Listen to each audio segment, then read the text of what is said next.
Alright guys, it's Charlie Tango 1994 back with another YouTube video. Out in the garden again today. I'm going to do another sort of kit review and another tent video, to be honest. I'm planning to get up to the Buxton Bash this year in July, but I've got a bit of an issue this year in that I'm not going to be able to drive up there, so I'm going to get the train.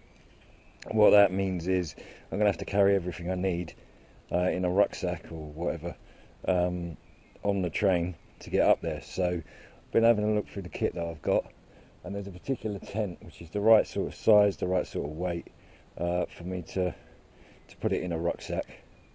But the tent itself is over 20 years old. It's a bit old and battered. So what I wanted to do today was pull it out. It's not been used or erected in many years, but I'm going to pull it all out, make sure that everything's in good working order. I do expect, because it is so old, that there'll be a bit of mould on there. Something that happens with tents when you pack them away damp, and over time anyway, no matter how careful you are, they do generally kind of start developing mould and stuff like that, particularly on the interior walls. So I'm going to pull it out, have a look at it. There is a remedy to it, which is to do with white vinegar, and I've got a big old bottle of that somewhere because I'm expecting to have to use it. So I'm going to get the tent out, have a general look at it, put it all together, see what condition it's in, and if necessary we'll deal with any mould problems that there might be. So the good news is it's all there. You've got the tent bag itself on the left, the blue fly sheet, and then the grey ground sheet, and then to the right of that is a pole bag and a peg bag. So everything that needs to be in there is in there. Next thing is to look at the condition of the ground sheet and the internal tent walls, just to see what condition they're in. I was expecting a bit of a smell, because that's one of the things with mould when you pull the tent out, but I'm not getting that, so it might not be as bad as I'm thinking it might be. Let's get the ground sheet spread out and we'll have a closer look. So there we go, we got the ground sheet pegged out, and as I sort of unfolded it, there was a little bit of a smell, not massively bad, but it is worth saying with tents and with mould that even if there is just the smallest amount in there, you've got to be very careful. There are spores in the mould which will get into your lungs, can spread disease, can create problems with breathing. I do believe, seriously, it can be fatal, not obviously with a small amount, but you can't really be sleeping in a tent which is damp and mouldy, because it will cause problems with your respiratory system. So it's important that you check these things, but it's nowhere near as bad as I thought it was going to be. So next job is to erect it, have a closer look at the tent walls themselves, and we'll see where we are. So I put the tent poles in and erected the inner, and actually it's not looking too bad at all. I've had a good look round all of the sides of the tent. There is just a very small amount of musty smell, but to be honest, it's been packed away for so many years that I think it's mostly that I'm getting, and it's not actual real mould. If we have a closer look though, just that there is, I did see one little spot somewhere, just here. I don't know if the camera can pick that up.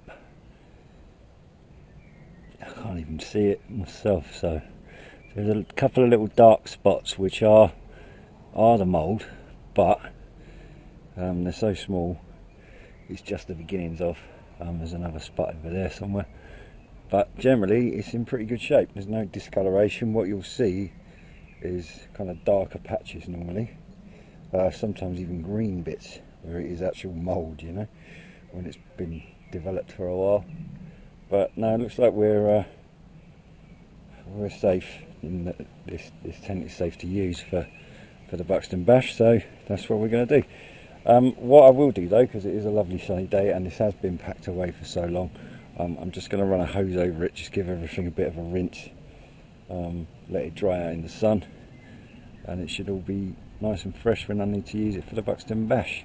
Once I've done that, what I might do is just quickly put the fly sheet over the top, put the other tent poles up, just to make sure that I've got everything I need in terms of cordage, pegs, all of that, and then it can all be packed away, ready for the Buxton bash.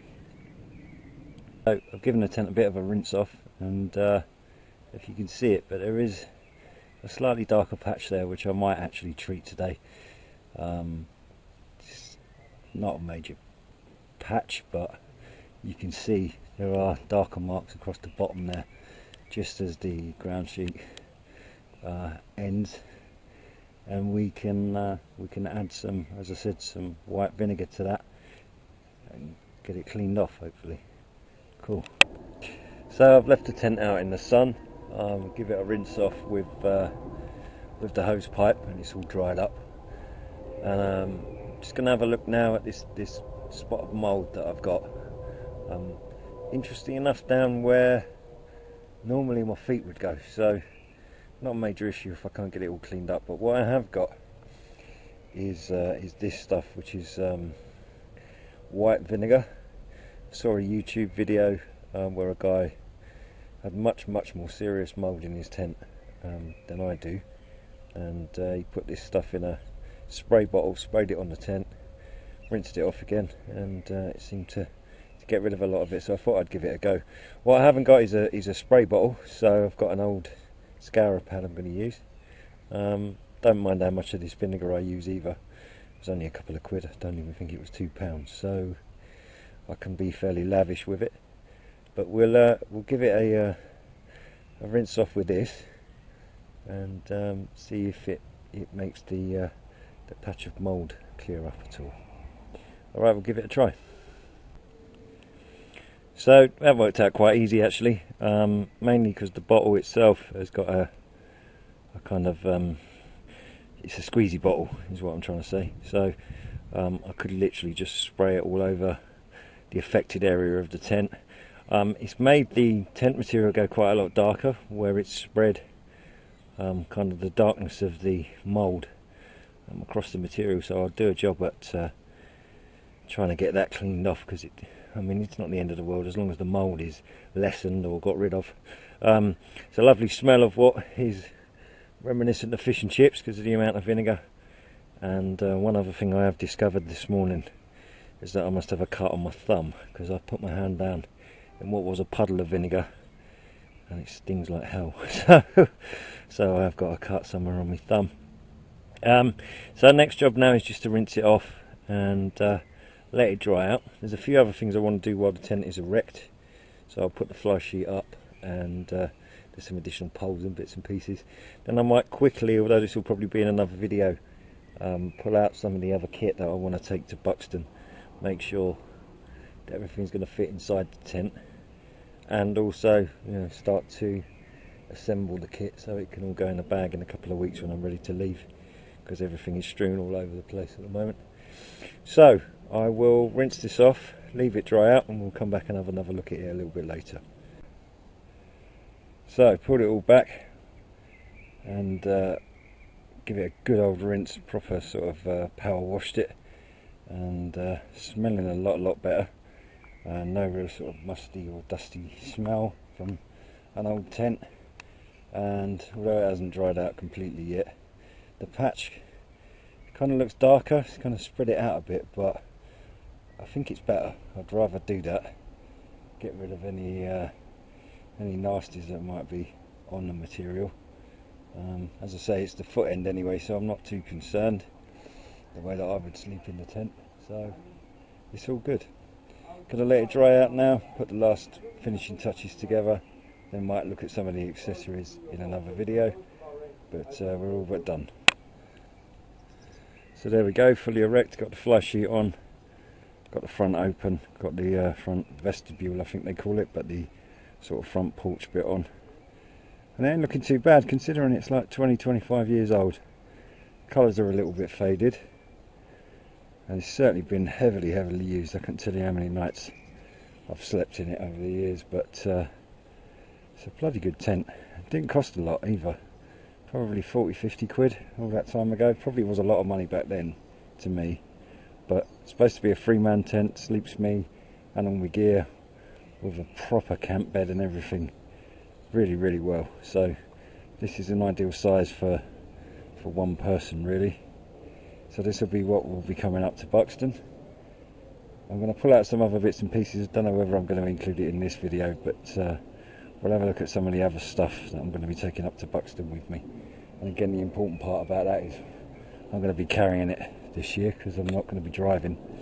So the hope is I can get as much as I need into a fairly sizable rucksack. I've got a 65 litre rucksack, which is what I would plan to take with me. So we're still a couple of weeks out. It's about 4 weeks I think till Buxton, but over the next few weekends I'm going to start getting all the gear together, the stoves and chairs and everything else I want to take.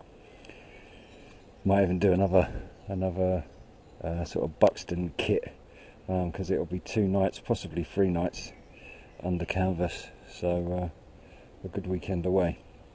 Really looking forward to it actually. It was great fun last year, and there'll be a few familiar faces from last year, so it should be a good old bash this year. Alright guys, actually I will say I'll see you in another video, and next time I'll probably show you more of the stuff that goes in the tent when I'm camping. Catch you in another video. Cheers guys.